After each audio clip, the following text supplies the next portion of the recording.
Terpenes, Terpenes.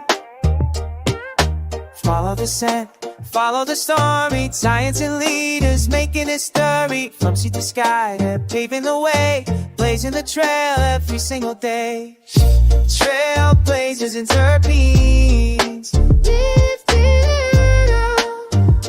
Let's go, scent and science. Stories that grow. Voices. Welcome back. As I promised you, we was gonna do some outside shows in the street, and guess what? I'm keeping my promise. I'm here with the illustrious Beatrice Stein.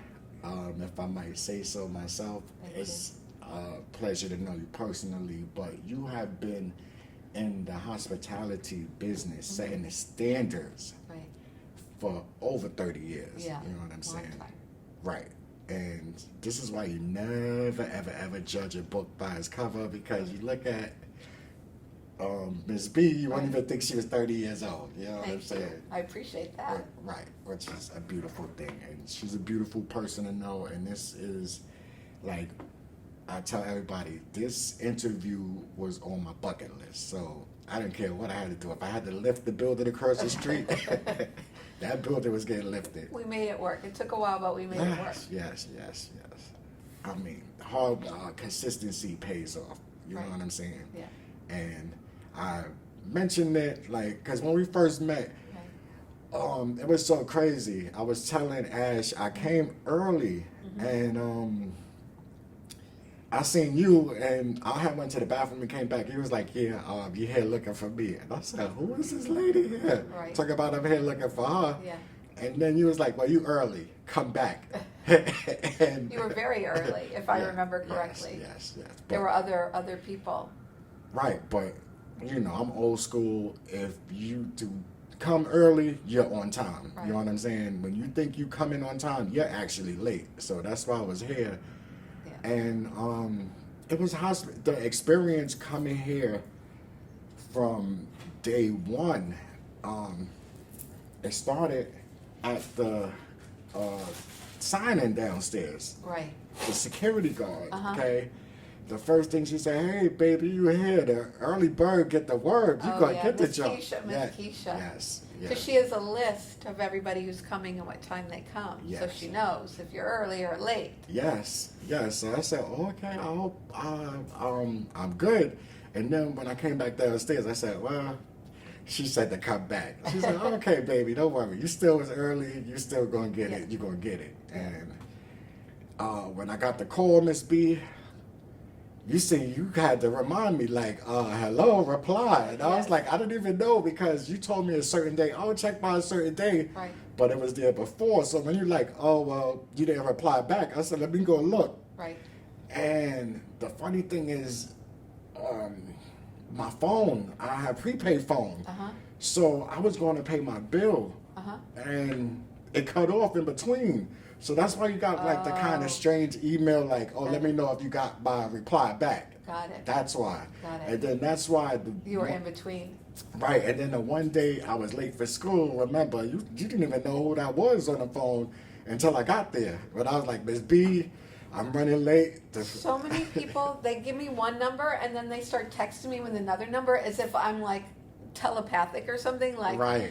I you know, and then other people change their name, like their legal name is this, but then they want to be called this other name, and I'm like, oh my God, I have so many things to remember. I can't remember all this stuff. I do my best, but yeah, if I don't recognize, because whatever number you gave me, like when you applied, is the number I put in my phone, thinking that's your number. No, it was my number. And then either you lose your phone, or you get a new number, or you lose the burner, and now you got a real phone, or whatever it is. Right. Then and you're texting me, and I'm like, I don't know who you are. Like, Right. I know you're a student, but I don't know which student, because you're telling me you're running late. So I know it's a student, but which one is it? Right. But to add a but in there, it saved my behind, because what you did know who it was, you're like, all right, you good. You good. Yeah, exactly. Once I know, I'm okay. Right. It's like, I can't figure it out. And the knowledge, like, I know you've done hospitality for 30 years, and the cannabis, the hospitality is needed in that industry, period, if you want to be successful or want to do great things. But the way you, like the knowledge with the cannabis, forget about the hospitality, okay? A lot of the stuff, you know what I'm saying, people don't understand, like your program is almost like going into like the army or something, okay? Like it's Boot almost camp. like, right, it's like a boot camp basic training. I've heard someone else say that also. That's funny. It's like a boot camp. Yes, but it's like the stuff that you're instilling, you're gonna need. The stuff that you put in us, we know more than maybe some of the top specialists out there, the top doctors out there. They don't know as much as we know. You know what I'm saying? We're highly educated, and then the classroom was one thing, but we also visited 2 farms, Yes. and we got to see from the seed to the store, Yes. to the dispensary, or wherever this stuff was going, okay, from the beginning to the end. And Yes. you would never think that much goes on, but just, There's a lot. right. It's like every business, you know, there's a lot of what the customer or the guest sees is one thing, but what really happens is a whole nother thing, right? Right. And like I said, the knowledge that you have and the network, like every corner was covered, from protecting us employment wise, just everything we needed to know was there. And you know what really stuck out with me the most is when you mentioned how when you started this program and started doing it, they wanted you to cut all the funding, and that was like the most. If anybody ever had a Linus blanket, okay, to secure them, that was like the most secure thing. Having the stipend, Right. having to not worry about buying food, because some people would have bought food and then maybe not be able to buy dinner Right. when they got home, Right. and then having a Metro card to be able to travel here. Right. You get spoiled by the Metro card. Yes. You all of a sudden have to then pay for the subway after 4 weeks, and you're like, what? Right? Well, guess what? You be like me. I've been to everybody in the 4 weeks, the 3-4 weeks, okay? I was everywhere because... Yeah, Right. because you can't for free. Right. Yeah. So that was, but for them, how did you feel when they wanted you to pull that from the program, you know? I felt like they didn't really understand what the program was. You know, a lot of people in New York and related to cannabis and cannabis industry in general talk about social equity. Right. But it's just like a buzzword, you know, like cannabis, social equity. But social equity means that you have to, if you're really invested in social equity, you have to give people tools that they need. You can't just call it, because you're helping people, black and brown people, call it social equity. Right. You have to give them something they need. That's where the stipend and the Metro card and the meal came from. Is like, now you can focus on studying, and you don't have to worry about how to get to and from class or anywhere else for the 4 weeks. You don't have to worry about what you're going to eat. At least you know one meal during those 20 days of class. Every day you're going to get a meal that you're in class. Whether you like the meal or not, there's another story. Gourmet meals? But Right. they're not like, we're not giving you Mickey D's or like, you know, or Taco Bell. We're trying to give you something healthy. And then the stipend, boy, I really wish I had more funding to give a bigger stipend, but the $200 a week either can help towards rent, it can help towards food, it can help towards childcare, it can help you buy more weed. Like, you know, Right. you spend it, you know, whatever way you want, you know, like that's what I say. It's your money to use however you want to use it. But, you know, $800 in a month is not enough, but at least it's something as opposed to nothing. And it does relieve some of the stress. Right. And that's really what social equity is supposed to be, is about really taking care of people and giving them something that helps them to learn and to grow and to move forward, and not just say, oh, we're social equity. Right. And it really It's did not help. a buzzword. It did help. And then, you know, it's crazy. Our payday was on Friday, Yeah. and we usually was at the dispensary on that Friday. Yeah. So I know. So, you know what I'm saying? Like any other payday, you go get what you want when you Right. you know.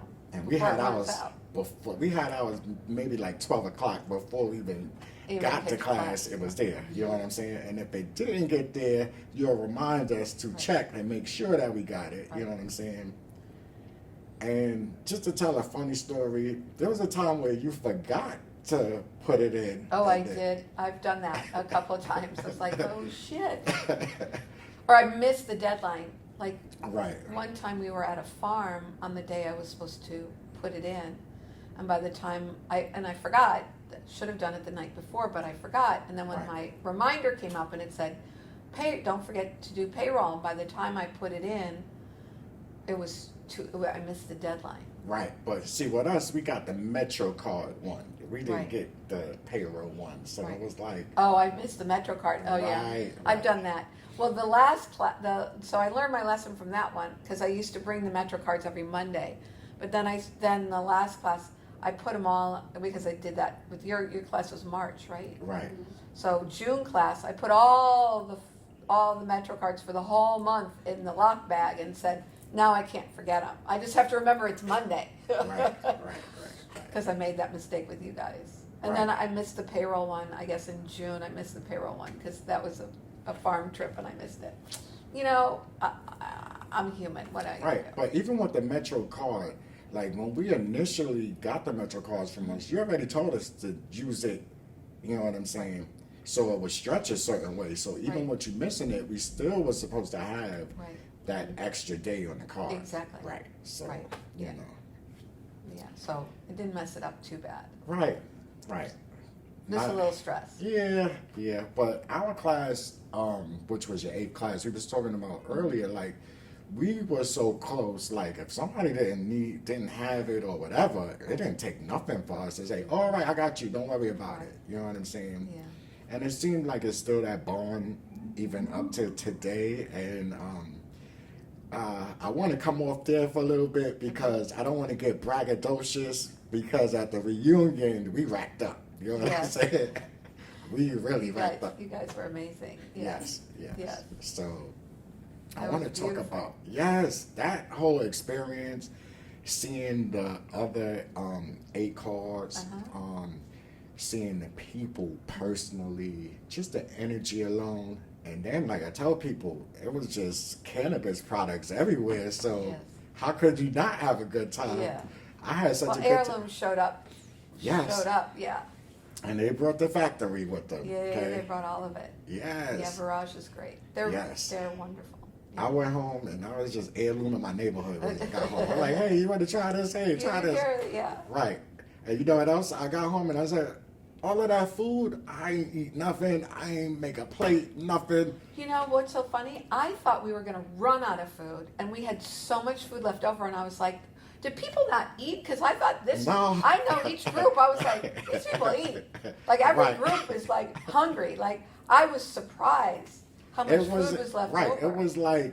It was so many cannabis products. It's like you put the munchies on hold. Like munchies, you hold down right now. Right. Let me enjoy myself here. And then it just went past your head. I seen people running over there getting trays at the last minute, but I was like, still in my cannabis moment. So I couldn't get there. I couldn't really get there. Yeah. Let's go over the classes also. Okay. Because what do you want to know? I just want to know about each specific class because I know each one of them were unique to you. You know what I'm saying? And even like the lessons that they learned. The first class, okay, they was like cave people compared to. I don't know if I would compare them to cave people, but they definitely had each class at the end of the class got to tell me what they felt would improve the class. And so each class grew in that way because I took the advice from the previous class and then incorporated it to the next class. So the first class knew that they were the first class and knew that they were the first ones, that nobody else had tread this path before. And so they had a whole lot to say because they were only 3 weeks. Oh. And they're like, no, it's too much, Miss B. You got to add the 4th week. I said, okay, Right. easy, 4 weeks. Then, like the place that we had it there was too hard to access. It was too difficult It was to more access. like Seinfeld, right? You met at like a restaurant or something. We met at Stone Pizza. Oh, okay. But Stone Pizza's only open at night. It's closed during the day. Oh, wow. They wouldn't give me a key. Obviously, don't blame them. They don't really know me. So somebody had to open it up every Right. morning for us. And that person was working at night. And many mornings didn't show up. So we would have to walk to like Essex Market and have class like upstairs in the food hall. Right. Because right. we couldn't get into our space. So it was a lesson in free is in the budget, but it doesn't Right. necessarily make it the best environment. But listen, we were in Stone Pizza, which was really fun, and people loved it. And each class has kind of grown Right. from the previous class's feedback. Some of it doesn't work, and some of it we didn't incorporate, and some of it got incorporated and helped each group. Right. So each class, obviously by the nature of how many people are in the class, was unique, and then each class, whatever changes we made, became unique. Okay. And then there was like one, besides you, there was also one same thing each class shared, and that was your assistant, who we love her too. Oh, Khadijah. Yes. Khadijah was a graduate of the very first class. Yes. And she, the first class we asked people to kind of, it didn't work, so we stopped doing it, but we asked people to kind of give feedback kind of daily about what they learned, how the class was going for them. Khadijah was the only one who did that. Right. So of course, you as an instructor, you take notice. And then when the class was, she kept saying to me, if you're going to keep doing this, I'd love to get involved. I'd love to do more. I if you need anything, I'm a volunteer, whatever. And so when we were getting ready to do the second class, I reached out to her to see if she wanted to start to learn how to be co-trainer, because I realized if I'm the only person doing this, if something, God forbid, I should get sick, there should be someone who can kind of Pick fill up. in or, pick up in some way, even if it's change the class around to something that fits more of her skill set.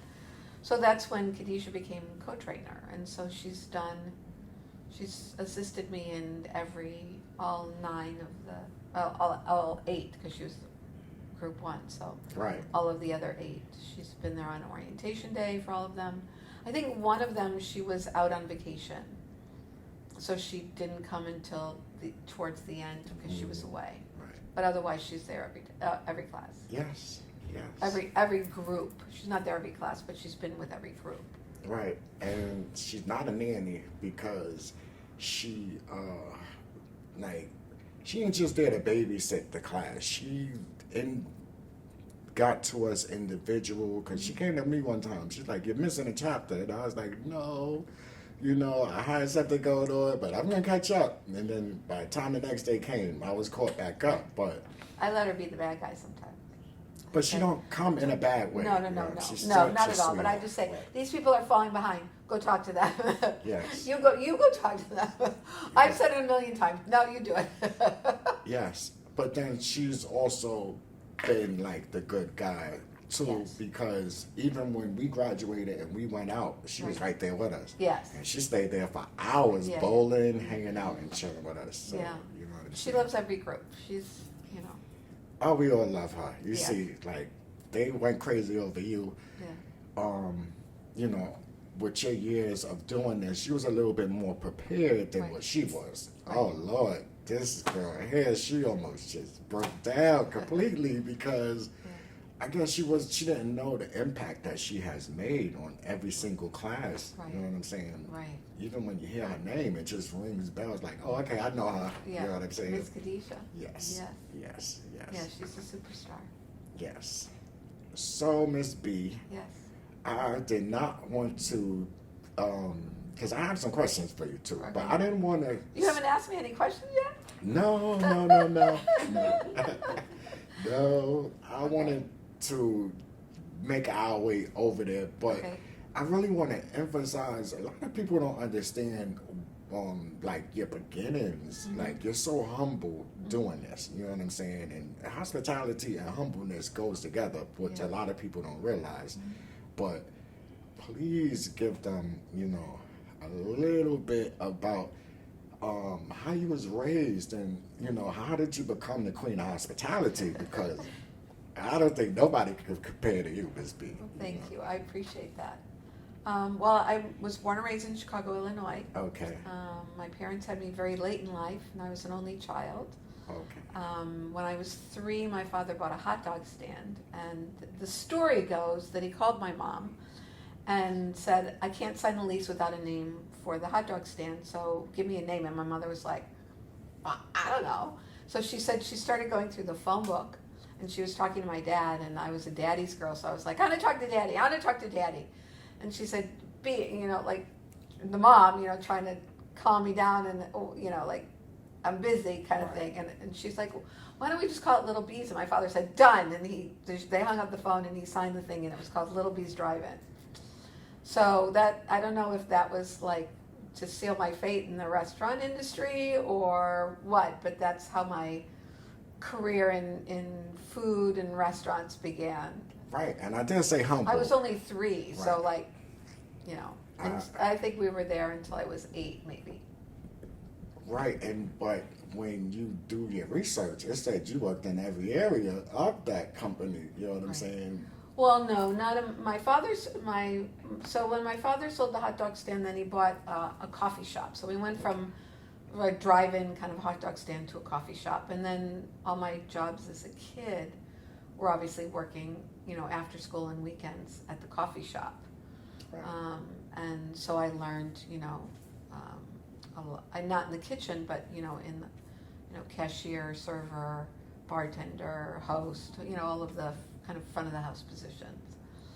And then they sold that, and my parents retired, and then I just kept working in restaurants and kind of moving around. And then I was a dancer and wanted to be on Broadway. Oh, And so I moved to New York to be a dancer on Broadway, but I was a waitress on Broadway, so I gave up the dancing and stuck with the restaurant industry. right. And then, you know, I reluctantly went into management, and from management I went into training and development. Training and development I went into consulting. From consulting I went to opening and starting the nonprofit. So that was kind of my career path, but it's always been in hospitality and more now in training than actual operations. So. Right, and like I said, Miss B, you are so humble with it. You know what I'm saying? Because I'm pretty sure you said you're from Chicago. I'm pretty sure all of those jobs that you was doing, you had to deal with some real fast-paced people there, like New York. People don't understand how fast New Yorkers are here. Yeah. I mean, when I moved to New York in 1980, so I was still pretty young. So like, you know, young and kind of naive and like just, you know, like people like, and I always, you know me, I always speak up. So like, nobody mess with me. Right. It'd just be like, you know, if I had customers, whatever, that was inappropriate or whatever, I just put them in their place. Right, Tell but them, in a "Get the good hell way. out." Right. In a good way. I'm pretty sure if they see you now, they would thank you for that. Sometimes it's needed, you know what I'm saying? Yeah. Because once again, it's the hospitality Right. behind it, and it goes both ways. Right. You know what I'm saying? Ever since I finished the class, that's been like the strongest thing I picked up, you Right. know, is just being more hospitable and just, you know, just being aware of those situations and how you can make people feel special. You never know what kind of day they having or what they're going through. Right. You know what I'm saying? And that might just change everything for them. Right. Change the whole perspective. Just change just how they feel in period. So, Hospitality is how you make people feel. This is what we talk about in class. right, It's a feeling. So. right. And we had to tell a hospitality moment Yes. every morning. You know what I'm Yes. saying?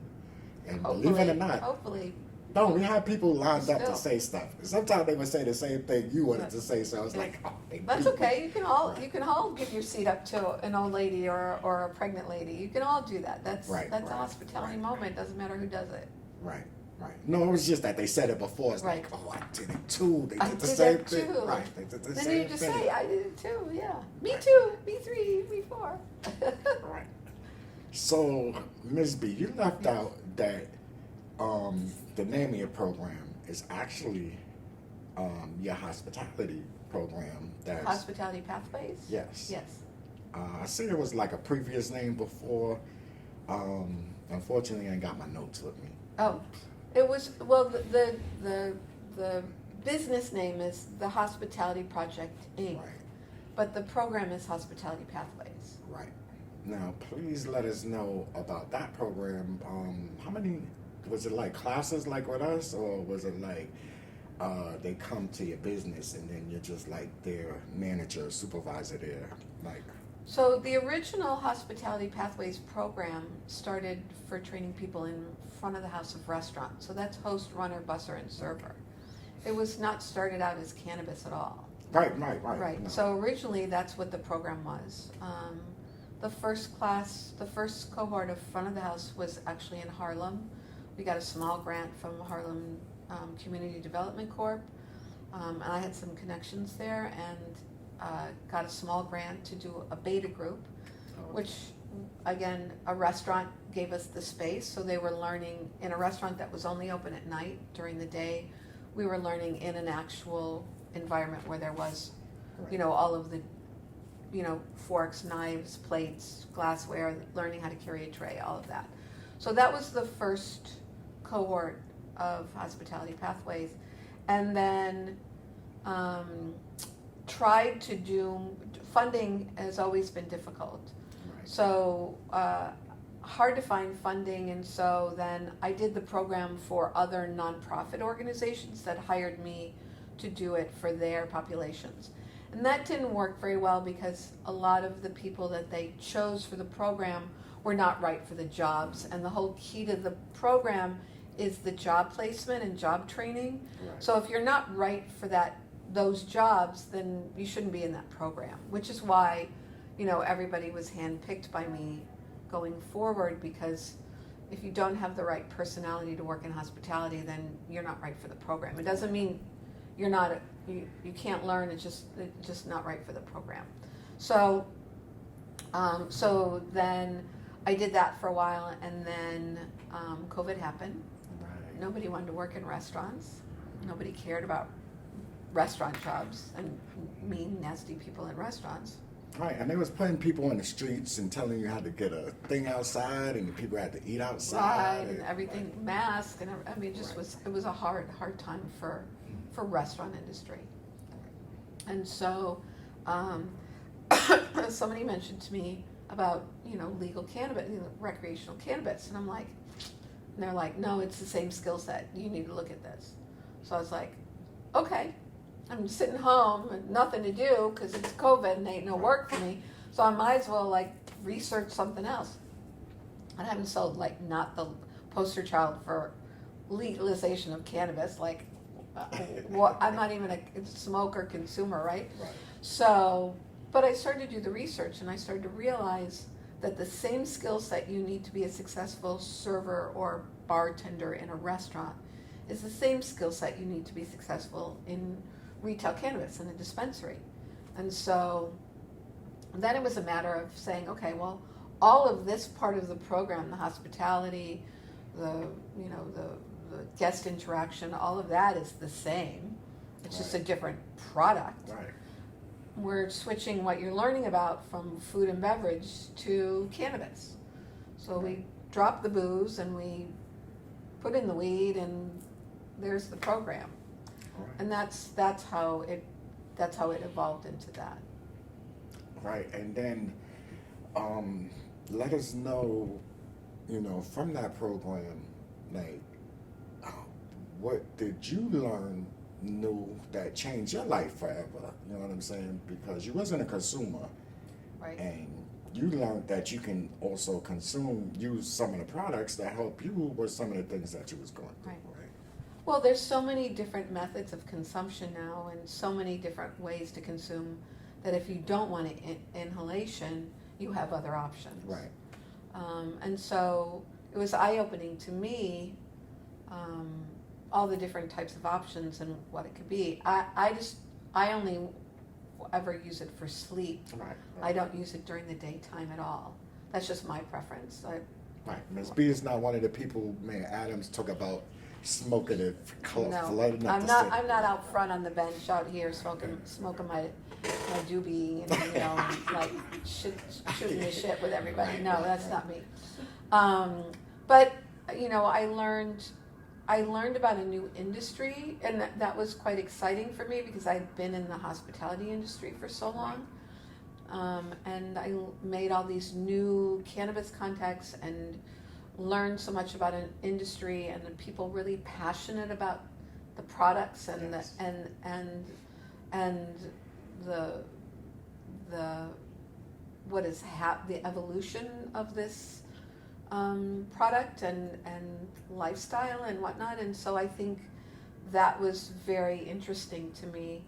And because our students were highly educated and got in the workplace and were highly successful, there was a lot of attention then put on the program and wanting to be either involved in the program or hiring the graduates. So that was very exciting for me because people didn't want to work in restaurants. So the restaurant program just kind of fell by the wayside and cannabis became the sole focus. Right. Yeah. And it's crazy because with each class, like the standards had changed. Like from when we graduated in April to now, so many things have changed and so many things have happened. So, did you have to upgrade your curriculum for every one of us, or did? No, I mean the knowledge about cannabis is the same. The hospitality skills are the same. We might have changed up maybe, with the vendors or with, the field trips or whatever. But pretty much the curriculum remained the same through all of the classes had the same curriculum, which was the green flower. And the Sell Smart, the responsible vendor. Right. The only thing that may have changed was like the vendors, the activities in the classroom, those kinds of things. But no, it was, if it ain't broke, don't fix it, kind of thing. Right. And how hard was it finding like vendors that would support you with this? And who are some of the vendors who?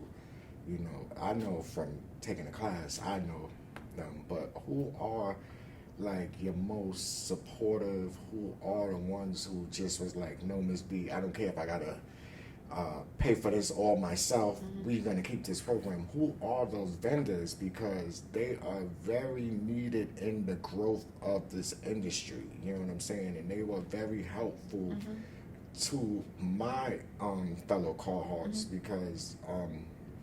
They came with open hands. These people is like God knows who in this world, and they just came like regular people towards us, and you know what I'm saying. And that just made it even more special to know the owners and the growers and the manufacturers, and they're just like, hey, right. Well, I think we go back to that because the graduates when they got in the workplace were so successful. That draws attention to the program, and then people wanted to be part of the program or part of the training or part of the the movement or whatever you want to call it. And I think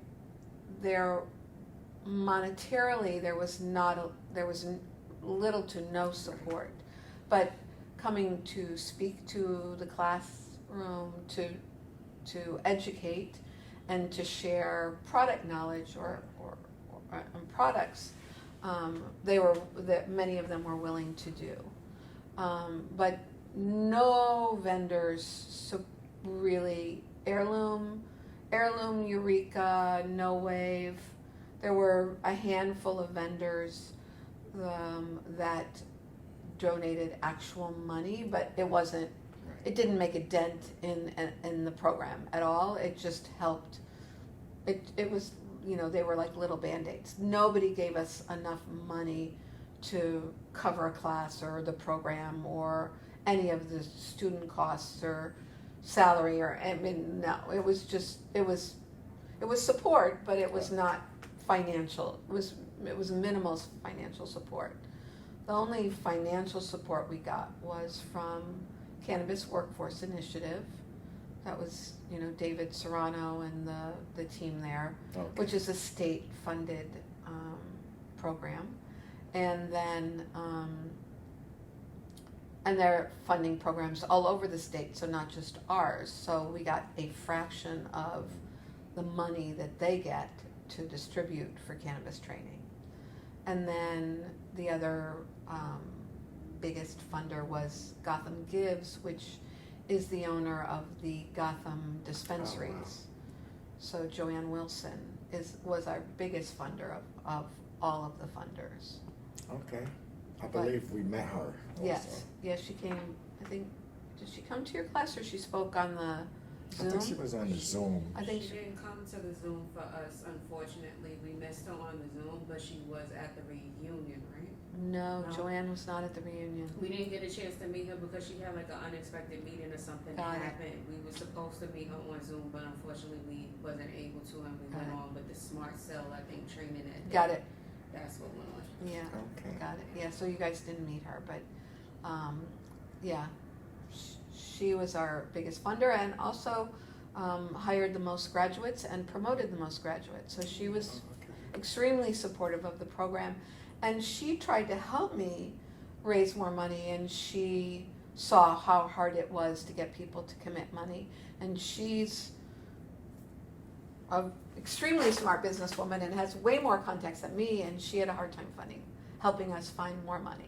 So Yeah, I don't know why people are so cheap, because I even was like reaching out to like certain artists that I know who indulge and all of this stuff, who even might own a dispensary or whatever, and trying to, you know, send them your way. And it's like, you know, it's like an oxymoronic actually, because like we mentioned from the beginning, this is extensive training, okay? So you will want Ms. B students working inside your business, Right. okay? You know we're gonna hold it down. short-sighted on the business person's part, right? Yes. Short-sighted, because if they hire the graduates, their sales increase, their customer retention increases, there's so much benefit, but they don't see it that way. And there is nothing you can do to educate people who don't wish to be educated and are short-sighted. And so, you know, you hit your head against the wall enough times, you stop hitting your head against the wall. That's kind of what happened with me. I stopped asking. Right, but And, they, you know, everybody was like, we love your program, we love your students, we love them, they're the best, oh my God. So do you want to donate? Oh no, we don't have any money. right. But we love you guys, but we ain't got no money. No, we don't have money for you. No, no, money. Or there was silence. Mm. Yeah, I'd love to help. Outreach, silence, Right. silence, Instead of, silence. I love to help. Goes. How much you need? Yeah. Here you go. I actually got to the point I was at one event and I literally had so tired of asking people for money and like talking about it, and I just turned to someone and I just said to them, because I was at this event and he had given someone else money and he was thanked for donating, and I turned to him because he knew me and he knew the program and he'd hired students, and I turned to him and I just said, can I get a check? I had lost the filter, just lost the filter. The filter was gone. Right. I was just like, okay, this is ridiculous. Right. Can I get a check? And I took him so off guard. He's like, oh, well, yeah, and I was like, it's okay, I get you. I And once understand. again, not how much you need, and Yeah, there you go. Yeah, what the answer should have been is, yeah. It said, you know me, you know my program, you hired my students, and you're not helping me. He's done one, and I've done not 8 at that point, maybe 7 or 8. And have you hired any of his? And he said no, and I said, but you gave him money, Right. where I have a proven track record, and you're right. The answer should have been, let's sit down, talk, how much do you need, let me help you out. Right. That's what I said. I find it to be oxymoronish because you would want Ms. B students inside your business working. Right. Okay, that's like, okay, you hit the lottery if you can get one of Ms. B students in there. Yeah. But I find they continue to get people off the streets that have no type of knowledge, or even once again, hospitality. You walk in there and they're just looking at you, Right. okay? And then they show you where the tablet if you're lucky, okay? If not, you just might turn around and walk up out of there. Right. I went in one recently, they didn't even ask me for ID, and I was like, oh. Even when you made the purchase, or did you make a purchase, or you just walked in? Just walked in. Yeah, so as long as they ask you for ID before you make a purchase. They never asked me for the ID with the purchase neither. So you bought something and they didn't ask you for ID? Nothing. And then I That's- was like, yeah. oh, you're hiring? Trying to get the hirer back. Right, Like, yes. oh, wait. Do I even really want to work in a place Yeah. like this? Yeah. Might be under the jail. You know what I'm Right. saying? You know, on that note, a lot of people don't understand. Ms. B has a store inside our classroom. And even though we're not in your dispensary, guess what? We get store experience Yes. from the class. You Yes. know what I'm saying? Yeah.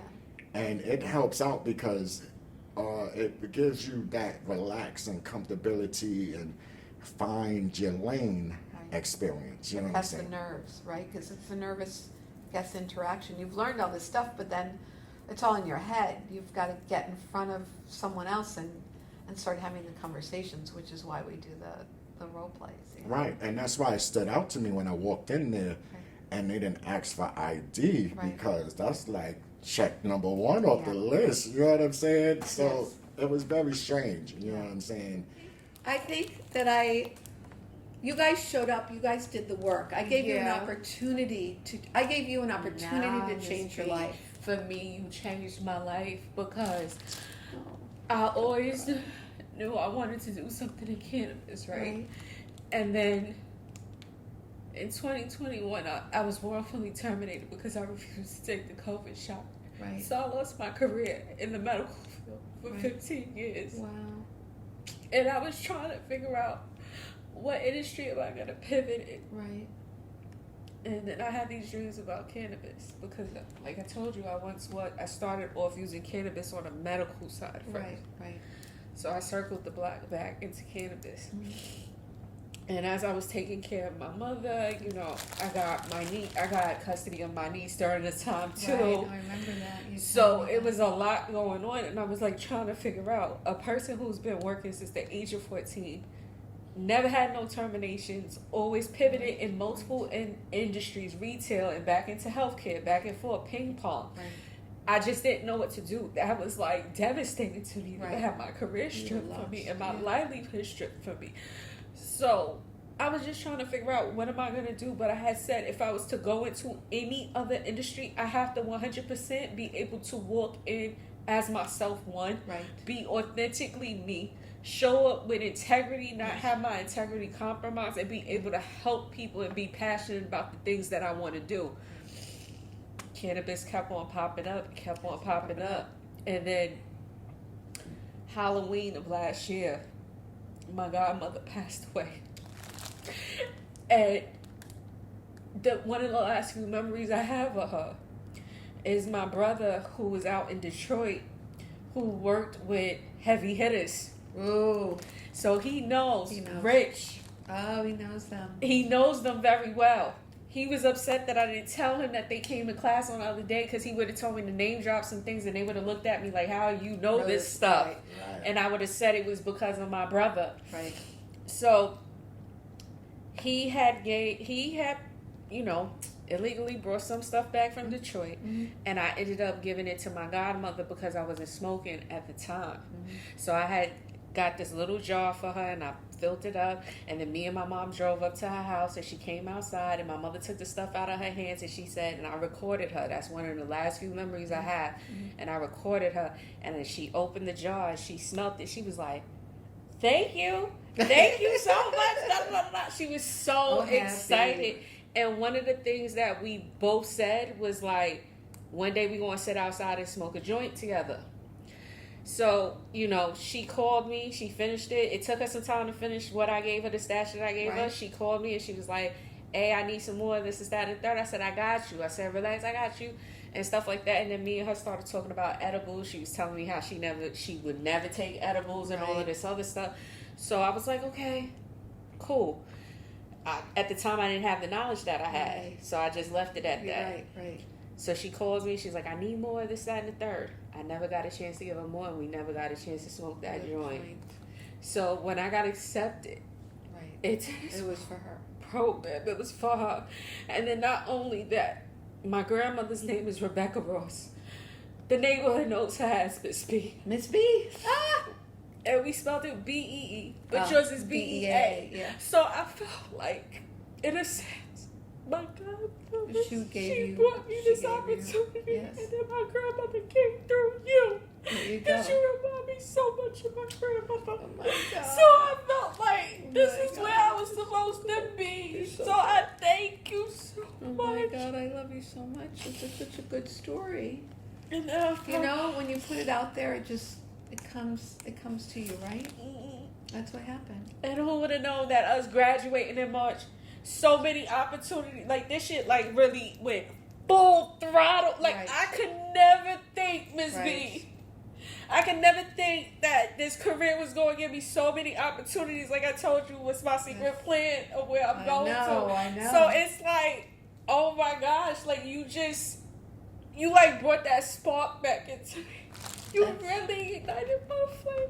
And I thank you so much. I'm so happy. I'm happy for you. I'm happy that I gave you that opportunity and it worked for you. I'm so joyful. I'm so thankful. And I'm so proud of you.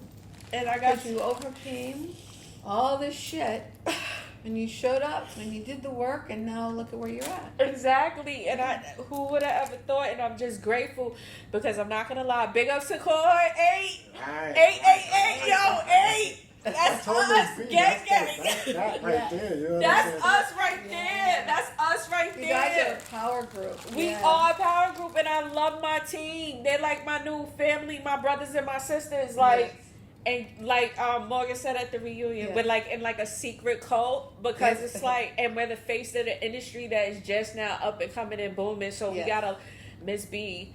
It's a lot of pressure you left on us. It's a lot of expectation. To carry it, you know. I believe in you.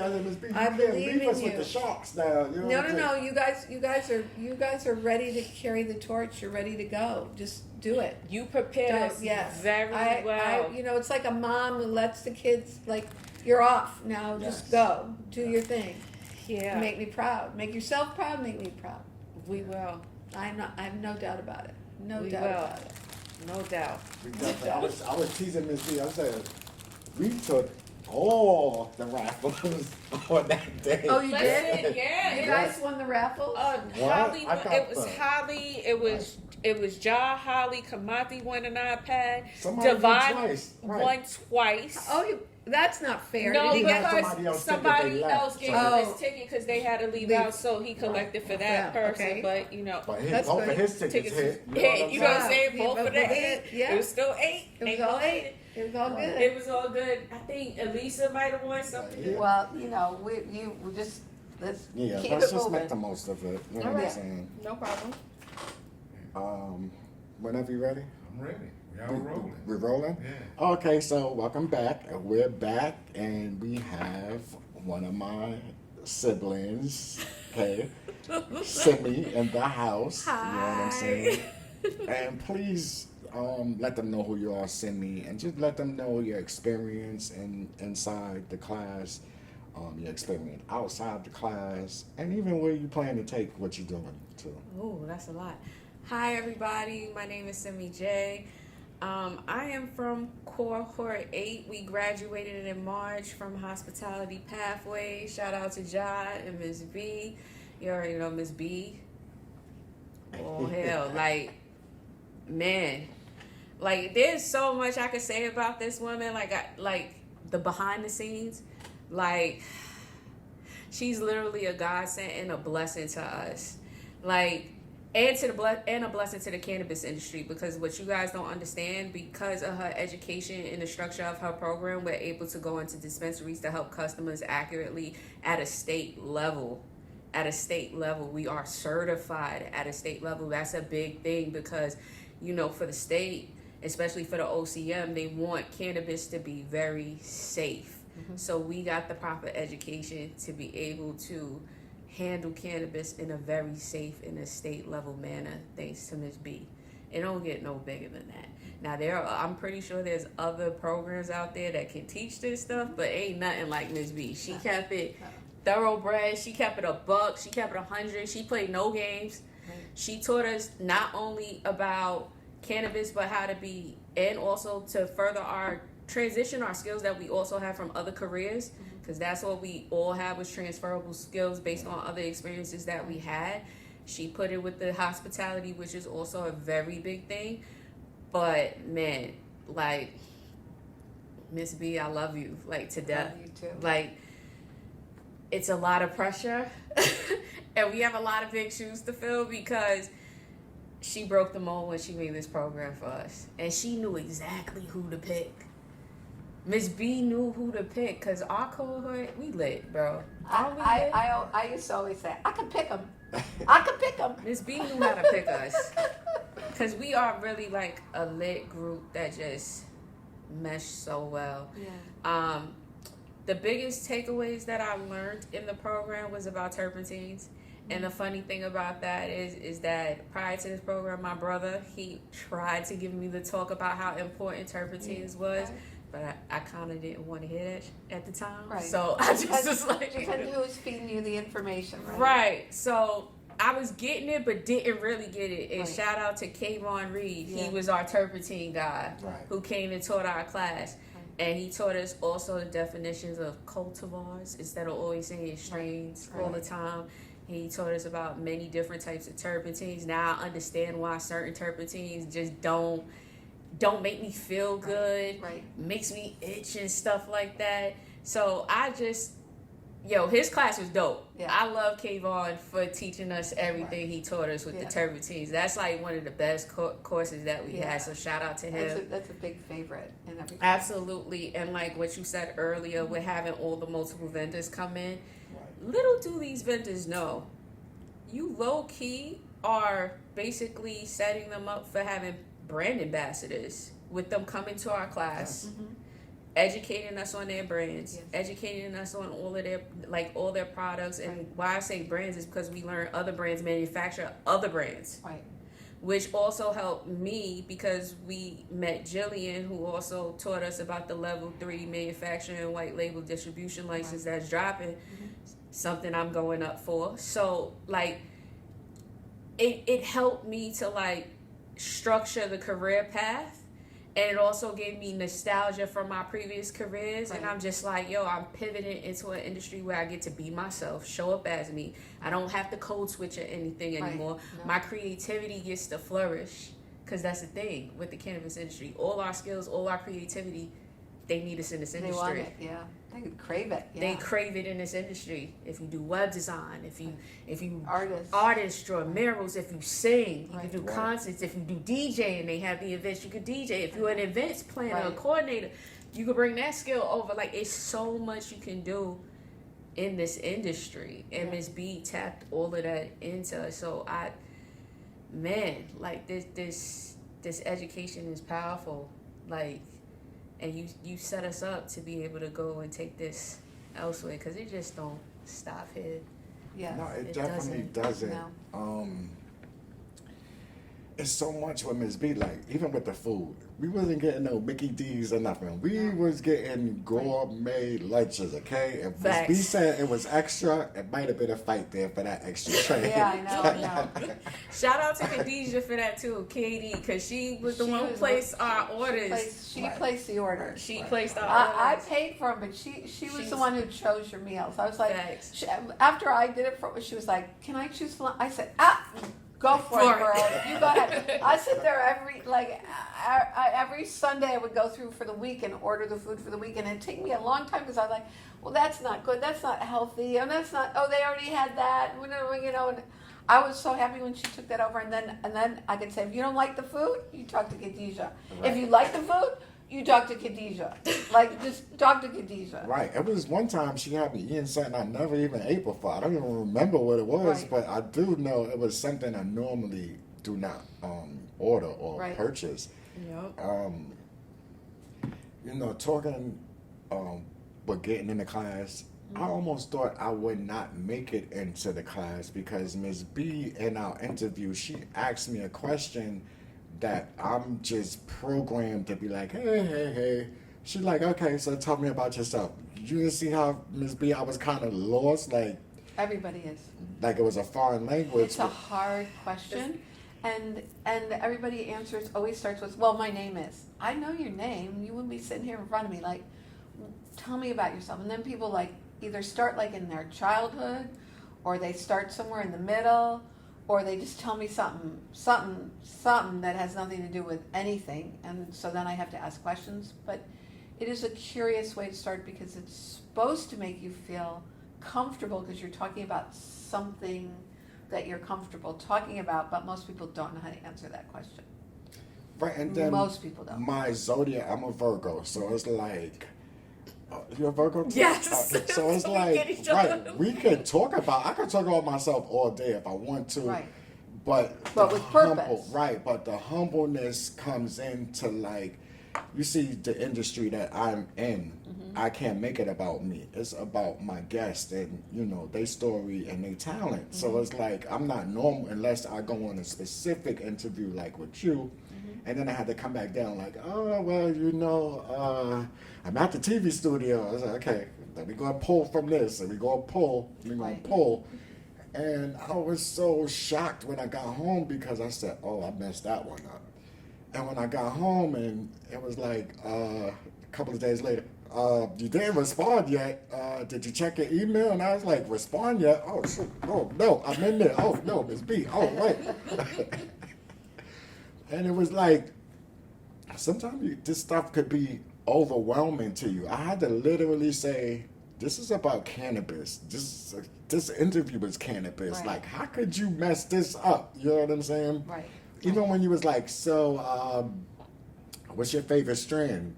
I'm like, I'll just go to the street people. I don't really know. I know. Right. But again, you understand the reason I asked that question. Most people will tell me sativa or indica. That's Right. what most people will say. Right. That wasn't really what the question was about. Right. The question is, can you name? And I said, well, okay, so you like sativa. So what are you smoking lately? And they're like, you know, Right. like whatever I got from the plug, I don't know. And I said, what do you Right. normally like? And then I have to say, like, do you like gelato? And they're like, oh, now you're asking me. I'm like, geez, it's like pulling teeth. Right. And It then should have been an easy question, right? it was kind of But crazy. but the reason I ask it is to see how number one, how you respond, also what kind of knowledge do you currently have coming into the class, and not that you had to be knowledgeable to come into the class. You could know shit as long as Right. you were a consumer. Right. Didn't right. matter what you knew. But it was Right. kind of just a curiosity to see how people would respond and what they talk about. Like, talk to me about your relationship with cannabis, and people go, well, and I'm like, are you a consumer and do you consume daily? And that people are like, yeah. And I'm like, you know, this is a course on cannabis. Like, if you can't talk to me right now about cannabis, we got a problem Probably here. here. Like, Right. just like. But you know, once This is they're like up this, there, this is the like, time for you to talk about it. Like, talk. But you know the stigma. I know, It's the I stigma know. behind it. You're I like, know. is you wired, miss? Do you got a wire on Miss B? Is you Right, going right, to the right. precinct? Right. Is they gonna be waiting for me downstairs? Yeah, because at that point you don't know me. How many Right. times we heard people say, like, I came to this interview thinking, like, y'all about to pay me to learn about weed? Like, how Yeah. many times Like, people said like that? people said, so many people have said to me, they said, I wasn't going to come because everybody said, that's a scam. Don't go. You're going Right. to get scammed. There's some sort of scam. And they're like, no, I think I'll just go and see what it is. And lots of people have said to me, that people said to them, it's a scam. That's not real. They're not going to pay you to learn about weed. That's not. Oh, You did crazy. they? Okay, they paid us, they fed us. They gave us free products. Right. Oh, Lord. Yeah. Free access With to the plug. events Miss that can B. further us Yeah, into the exactly. industry. My sister got tired of me saying, "Oh yeah, I think I had drugs." Came home with a bag of drugs, and she's like, "Oh Lord!" Right. But it was just like I almost had a dispensary Right. in after your the own- 4 right, weeks, exactly. right? If you didn't consume it like some people would get a bag and stuff and then they'd go home and consume the whole damn thing. And I'd be like, how do you know what the hell? Like you're supposed to consume it because it's education, not because you got free shit and you're going to suck it all down before like it's not going to go bad tomorrow. It's not like food in your, food sitting out. It'll last you. Like try one thing, analyze it, think about it. What is it? How are you going to describe it to a guest? Like, don't suck down the whole bag of shit and then be like, I don't know, it was good. I still Right. have product from I class. still got like I still, 70%. and mind you, That's we what did I do. this in March. Right, I still have I 70%. still of my have products. majority of my product to the point where now I'm looking at the expiration dates and like Me too. at Like, this look, point I'm bust this like thing open. Right. I'm literally telling friends to come over Mhm. and just pick. And the only thing that they owe me now is to tell me how that they feel. So when Right. I do interact with somebody, a customer or maybe a fellow friend or another family member, I can say, well, okay, go try this because according to what my friend said, they tried that and they said this is how it made them feel and this Right. is what you're possibly looking for. So right. this is my recommendation and get back to me and let me know if it worked for you the same. That's what it's supposed to So- be. That's That- why you're supposed right. to get the free product. Yeah. Not to just suck down all the shit you can and Yeah. like, get high as fuck. It's Right. to like learn about them so you can then Right, use that right. information Yeah, with the insight. guest. Yes, yeah. The insight.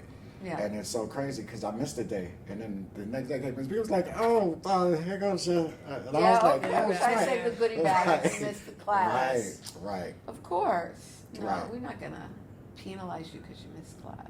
I was so mad, and then, because I knew when I signed up for the program, I was gonna have to go to court, so I had planned on not going to court because I said, "Miss B don't play that there." No. But But you then- have to go to court. Yeah, that was Right. something Once had we to got be- there and you explained to us that we had the 3 days, you know what I'm saying? Then I said, okay, so I got that to work with. And I still wasn't going to go just because of the knowledge and stuff that we was getting in class. I'm like, I can't afford to miss a day. Right. Yeah. But I had to go. But you know when it hit me? Graduation day. And when 100% people was getting those bags, I said that Oh could have... man, Perfect let's defense. let's talk about that real quick. Because I don't say it up front. Let's If you have talk 100 about if you have- that. I don't tell anybody if you have 100% What, you would've attendance, you're told going me? to get something. Right, I would have missed court. You would have no. told me that. But no, it's like because because you get that bag because you came every day, because you were on time, Right. you were dedicated and you showed up. You deserve to get something. Like if I told you all up front, everybody would try to have 100%, and then it doesn't have the impact. Yeah, speaking of that, I would have been a part of that crew, except for the last day when y'all sent me for them errands to get their gifts. I was like, yo, because I was a part of the crew. I know I was. And when I had to text Miss B, now mind you, I've texted Miss B on days saying I was going to show up late and never got there late. So the one time that I actually meant that I was going to get there late, I actually got there late, and it was the last day of class. I was mad at myself. I was like, yo, my team, I was like, but you know what? Was that I wasn't going to give you the bag, and then Khadijah said I had to give you the bag. Right. And that's why I was like, when I see, I said, technically, she shouldn't get the bag. Khadijah's like, come on, give her the bag. I said, okay, but technically she was right. But technically she was right. Right. So, and I took that on the chin. Yeah. Because it surprised me when Khadijah did give me the bag, because she was like, no, you really worked hard for this. But I was like, she's like, technically, I said, I absolutely understand regardless of the excuse. I was like, but you know what? It was worth it because you taught us discipline. Because I'm not going to lie, before Miss B, I was getting, like I said, I'm my mother's caretaker. So to a certain time management has been the last thing on my mind lately. But Miss B put us on that point with the time management, because she was like, yo, if you can't be on time for 30 days, how the hell you going to get a job? How you going to keep a job? Right. She's like, how the hell you going to keep a job? And I was like, This is 20 days. Like, if you can't show up every day on time for 20 days. like, I'm sorry. Just imagine, like, I had to come from Staten Island. Yeah. So it was like, Right. You came from Right. far away. We had someone from the last class who came from Jersey. Oh, See? Cammie came from Jersey. Wow. Every day. and they So- finished also, right? Yeah, yeah, See? absolutely, absolutely, Determination, yeah. yeah. Yeah, Miss B's class was literally like a boot camp, like for real, for real. That's what I enjoyed about it the Right. most. Like it really put us back in structure for me. It realigned me on like, okay, I say I want to own the business. I got to be on time. I got to get up and do stuff, even though I didn't want to do it. And the thing, like for me, I was fasting during this time because I was doing Ramadan, but I Right. got to break fast in the middle of it when we got to go to the farms. Right. So it like I was learning discipline on top of discipline because Discipline, right. on top of discipline, principle, this thing, that thing. Right. So it was a big time. It was a big month. Yeah, it was a big month for me. Right. And then I was just like, man. And then in the midst of it, I got to educate family members about cannabis and stuff definitely. like Right, that. Because definitely. now my cousins know how to consume better. Right. She went from Miss Scary and Right. stuff like that to now like. She knows what she needs. She knows what she how to needs. dose I gave her herself. the list of dispensaries. Like Right. I know like I'm teaching people and educating people how to consume cannabis responsibly Right. in a more safe way, changing up the stigma. I think all of us are capable to change that stigma Oh, up now definitely. Right. with And everything consume that we- legal.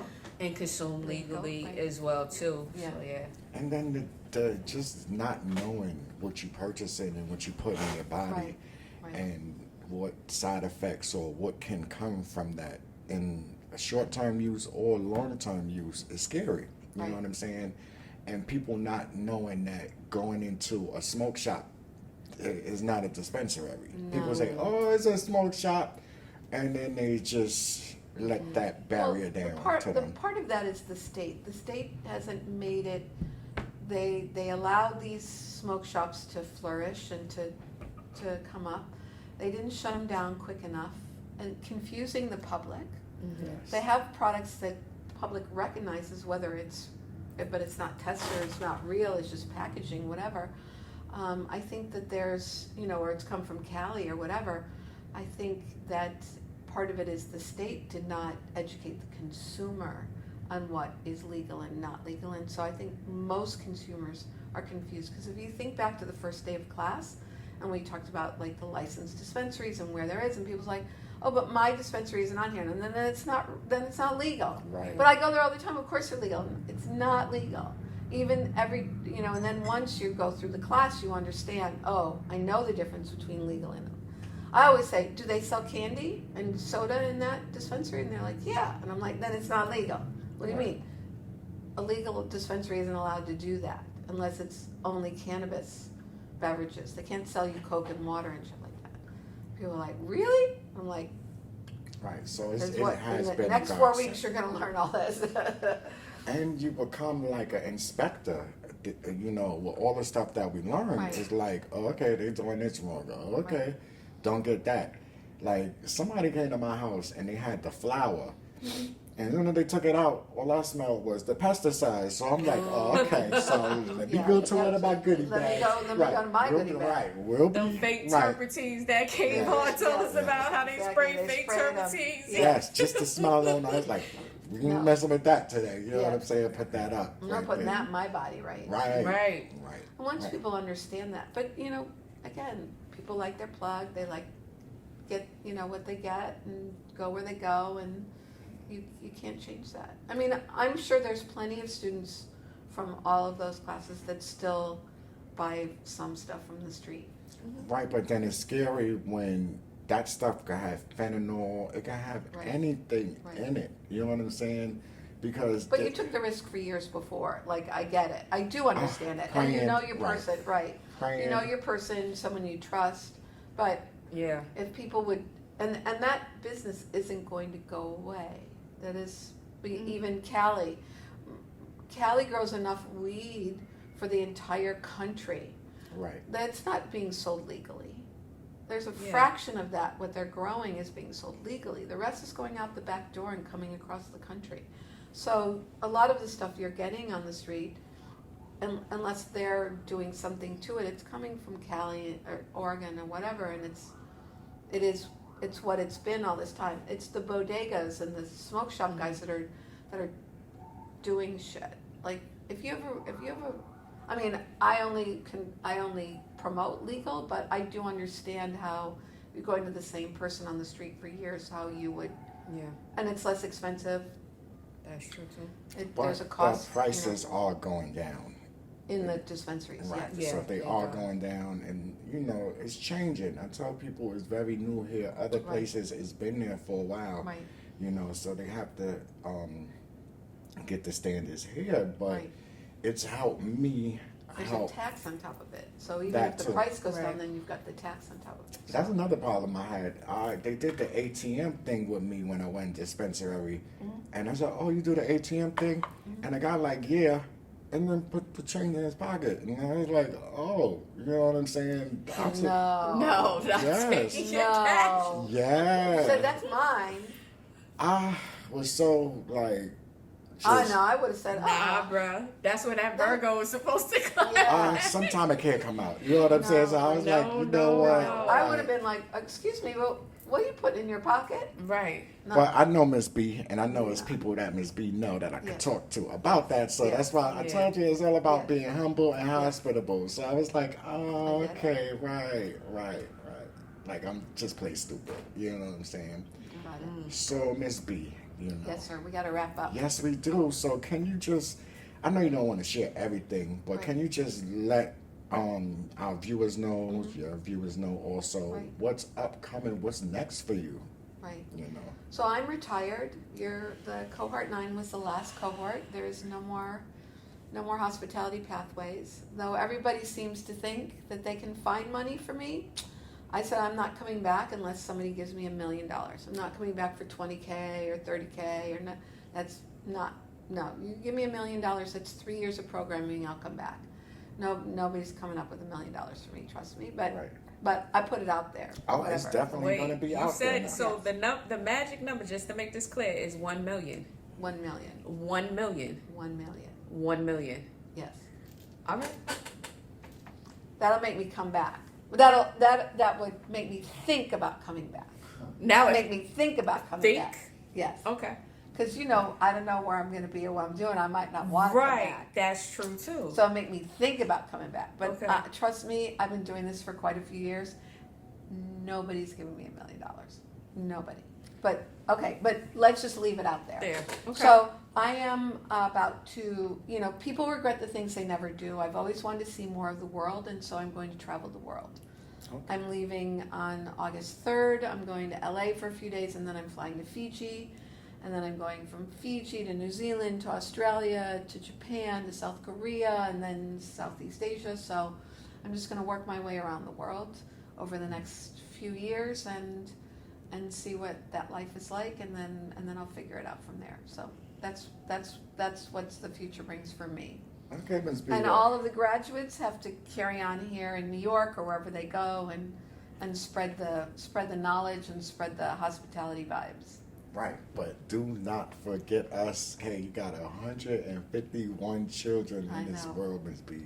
Send us a group postcard because those are all nice. You're gonna have to follow me. Follow me on social be like media. Carmen San Diego, where is Waldo? Where's Miss B? Right, where's Miss B? You just follow me on social media. It's Consulting BEA Travels. Right.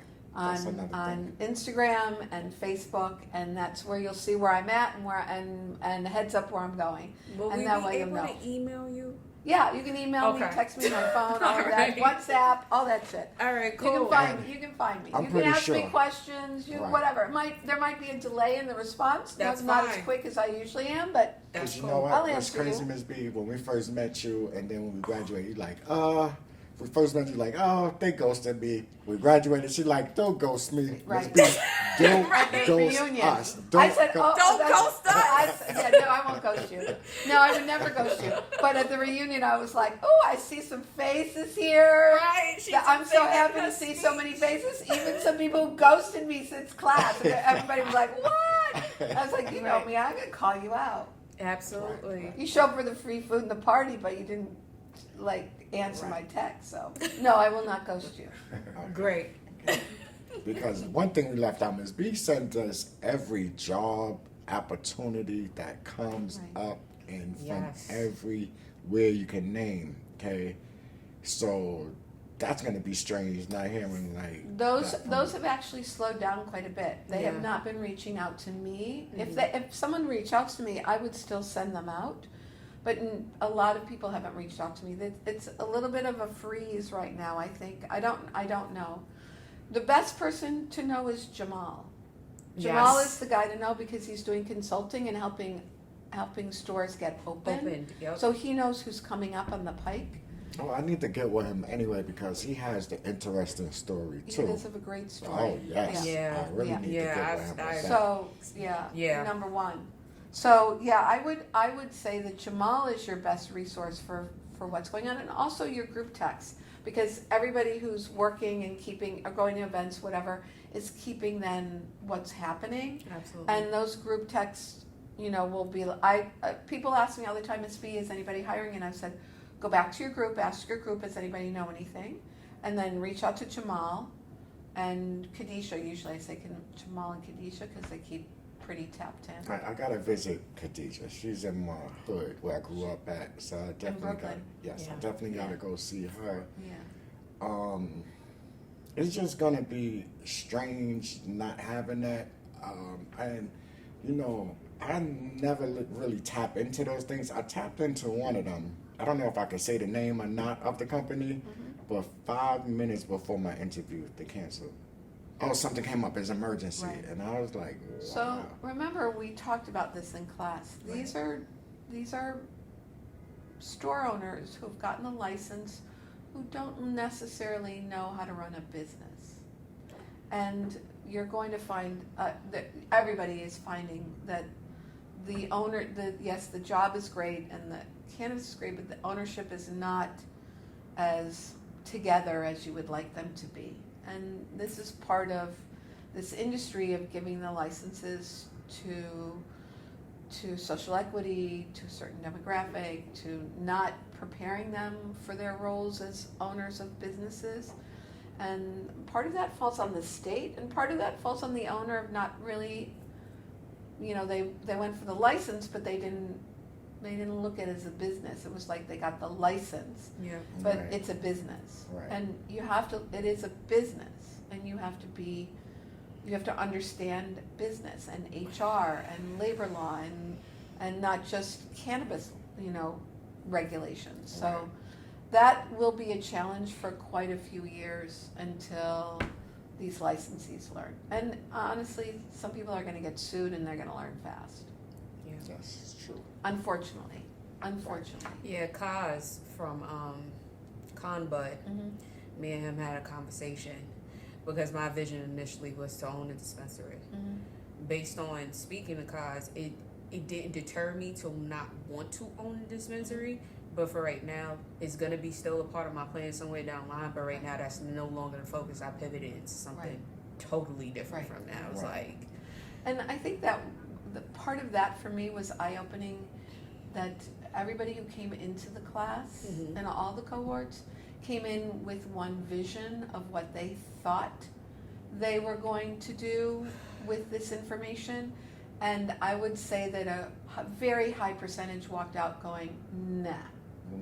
Like I want to create a strain. Okay, well, when they saw the farm and what that meant, like well, how much money and equipment and work, they're like, alone. They were like, no, I don't have the money or the ability to do something like that. So I think that was an interesting sort of I don't know what the word is, but sort of observation of mine of people who came in wanting one pathway and then walking out with a different idea of what their path would be. Right, and what caused, if anybody do their research, they can look on Vice and see he was the one that kept getting arrested, and his brother was the one that was the politician, right? His brother is a they've gone two different routes, but he was the biggest, I guess, term is drug dealer on the Lower East Side for many years, and was incarcerated multiple times. But you see how he turned his life. He's like he's the perfect poster child for New York cannabis. Oh, Absolutely. definitely. Him, Jeremy as well at Terpenes Yes, as well Terpenes. too. Yes. Because I met Jeremy prior to this program Mm-hmm. because his dispensary is actually in my areas and Right. it's Astoria Dep Mars. Mm-hmm. So I had met Jeremy prior to this as a customer who went because my city council told me to go to Terpenes.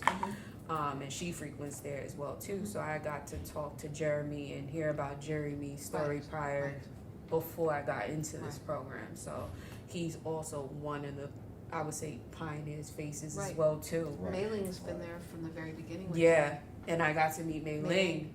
And She's from group yeah, 2, I think. 2 or 3. 3, yeah. 2 or 3. Mm-hmm. Oh wow. So she got to speak for us, I think, on like the first day. Yes, yes. She got to speak with us on the first day.